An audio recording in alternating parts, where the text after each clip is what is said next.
You're listening to Midlife Side Quest, the Over the Hill Gaming Podcast. Here's your host, John Wall.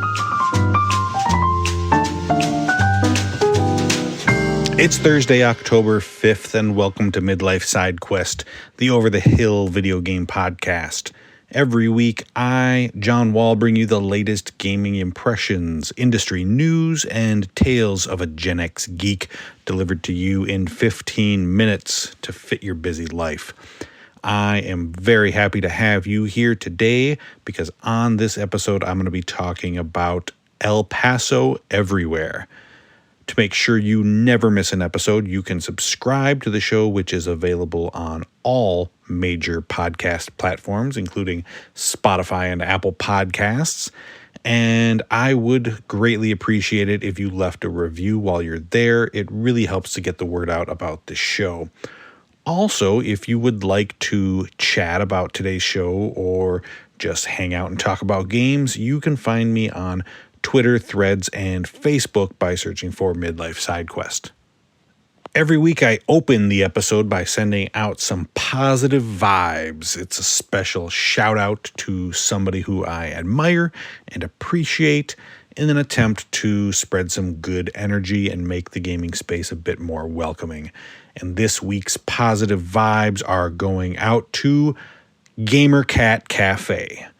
If you are a sophisticated gamer like myself, then you've been aware of the newest trend like I have for a while now, and that is that dogs are yesterday's news.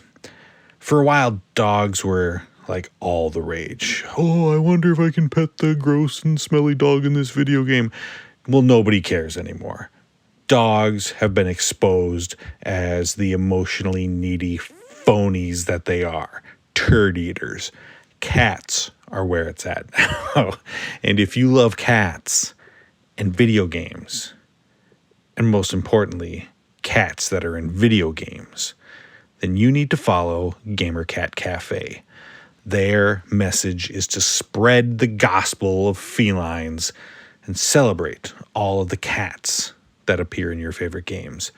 From Stray to Cat Quest to Cat Cafe Manager, they have got you covered. You can find a catalog of all feline-related video games as well as news on upcoming releases. So visit them at gamercatcafe.com and look for them on social media for up-to-the-minute kitty news.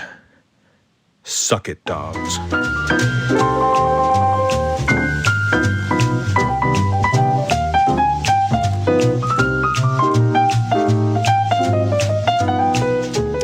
For quite a few years now, developers have been trying to recapture the magic and charm of the 8 and 16-bit eras with retro pixelated graphics in games like Shovel Knight, Dead Cells, and this year's Sea of Stars.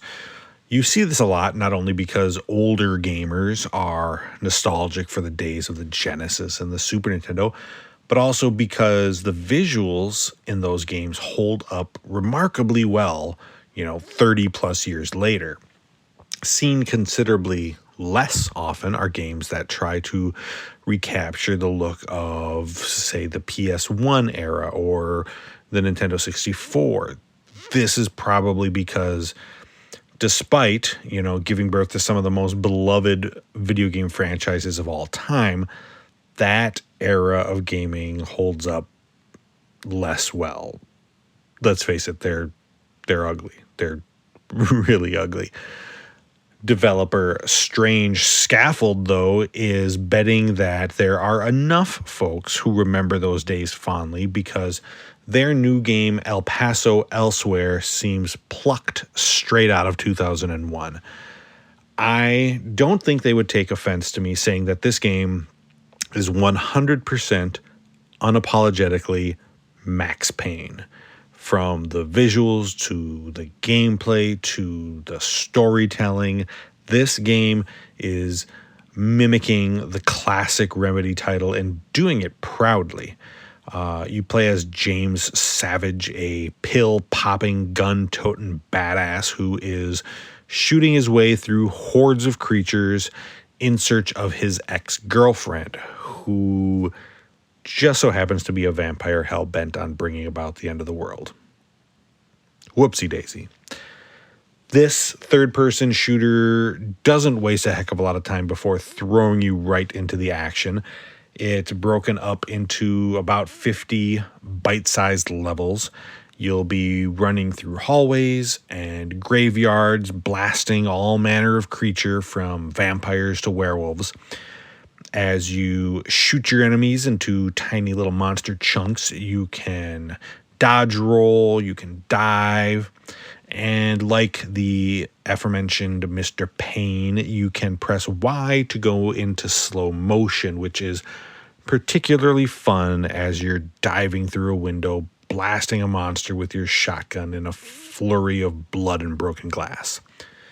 The action is frenetic and it's fast-paced, and it's very fast-paced. The speed actually, it reminded me a bit of like some PC shooters like Quake, which is why I had to immediately go into the settings and adjust the sensitivity to make it feel a little bit better for myself, since I was playing with a controller on the Xbox. As far as presentation goes, I think it's a little bit of a mixed bag. Looking at the audio first, developer Xavier Nelson Jr., I apologize if I got that pronunciation wrong. He voices the lead character who narrates the entire game as you progress. And it's really good voice work. A little bit on the cheesy side. You know, it's that type of film noir, gruffy voice, Sin City type of narration.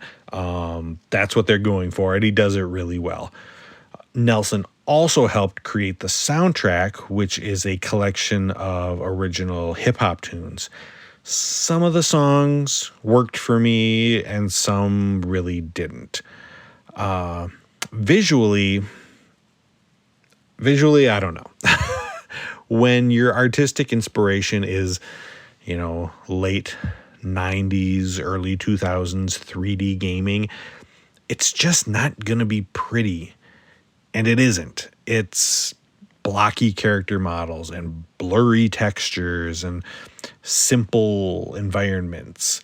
But it's all, I guess I would describe it as like a very pretty, ugly game, if you know what I mean. But again, which, to be fair, is what they're going for. This is the, you know, this is the style, this is the era that they are trying to emulate, and they succeed. I just don't quite have that affinity for the graphics of that era like I do for generations before. You make your way through each level looking for survivors to rescue, and once you've found them all, get to the elevator and descend to the next level. As the game progresses, the lines between what's real and what isn't begin to blur. The levels bleed together the further into the depths you go. And it's unclear if this is due to the magic that your evil ex is trying to unleash on the world, or if it's because of the pills that you continuously pop to heal yourself throughout the levels.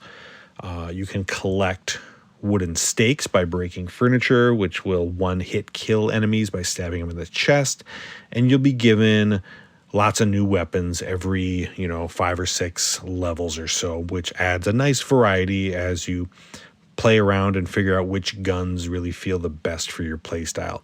I personally love the feel of the shotgun and the satisfaction it gives you as an enemy is launched into the next room as you unload a round into its chest. All told, the gameplay is very solid. The shooting feels fun, and the quick levels, which probably, take 4 or 5 minutes or so, give it a very arcadey feel, which makes it perfect for players who can only get in, maybe 20 minutes or less of gaming at a time. El Paso Everywhere is obviously a passion project created by someone who has a real love for those games that inspired it, and they've done a good job of recreating that old feeling once again with a pretty cool, unique twist on the actual story. The game now does start to feel a bit samey the further you go, and I came across a decent amount of visual bugs playing on the Xbox, like items popping in and out of the environment, some physics glitches, and just kind of weird colored shapes that would appear and disappear as I went. So it seems like it's got some patchwork to go through. But they didn't detract a whole lot from the fun I was having. I think it's a pretty good time, especially for those who have a fond memory of the games that inspired it. And even if you don't, maybe give it a shot. Killing a vampire while diving through a window, dual guns blazing in slow motion is super fun, no matter how ugly it looks.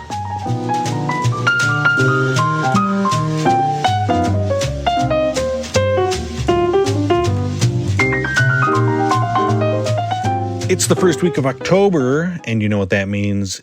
It's spooky game season.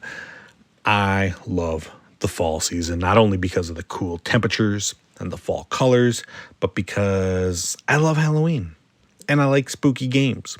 So I thought I would share some of my favorite scary games of all time.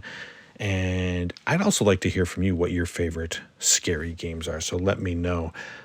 First off is Slender the Arrival. Most of you by now have heard of this character who started out as a sort of urban legend before showing up in video games, and I think they even made a movie about him a few years ago. This game has you roaming through all sorts of creepy environments like the woods in the middle of the night, trying to steer clear of the Slender Man who can seemingly appear and disappear at will. Nothing freaked me out more than turning a corner knowing that he was just behind me a second ago, only to find him right there in front of me. There's also a new remastered version of the game which is hitting storefronts this month, so this is the perfect time to check it out if you haven't before. Next is The Quarry. This gruesome teen horror game from Supermassive Games has you taking control of a group of campers on the last day of camp. But before they can leave for the year, a horrible creature starts picking off counselors one by one. It's the video game equivalent of a choose-your-own-adventure book. Every decision you make in this game is important and could lead to you escaping or facing a brutally violent death. Just what is this creature in the woods? Which of the kids will survive the night? Why is David Arquette there? You'll have to play and find out. Finally, Silent Hill 2 is one of my favorite games of all time. As far as scares go, it's not going to have you jumping out of your seat. This game is much more about that tension that builds up as you try to find your dead wife, who for some reason has sent you a letter asking you to come to Silent Hill. It's also one of the most weirdly uncomfortable and creepy games I've ever played. The creatures roaming the town are twisted abominations, and Pyramid Head is one of the scariest monsters in all of gaming. He is an icon. Truly, to me, one of the greatest of all time. There is a remake happening in the near future, but I think the original holds up pretty darn well, so you should go check it out. Thank you for listening to Midlife Side Quest. I really appreciate you taking time in your day for me. Don't forget you can catch a new episode of the show every Thursday morning wherever you listen to podcasts, and you can show your support by subscribing and leaving a review. And if you'd like to chat, look for Midlife Side Quest on Threads, Twitter, and Facebook. So until next time, be well and happy gaming.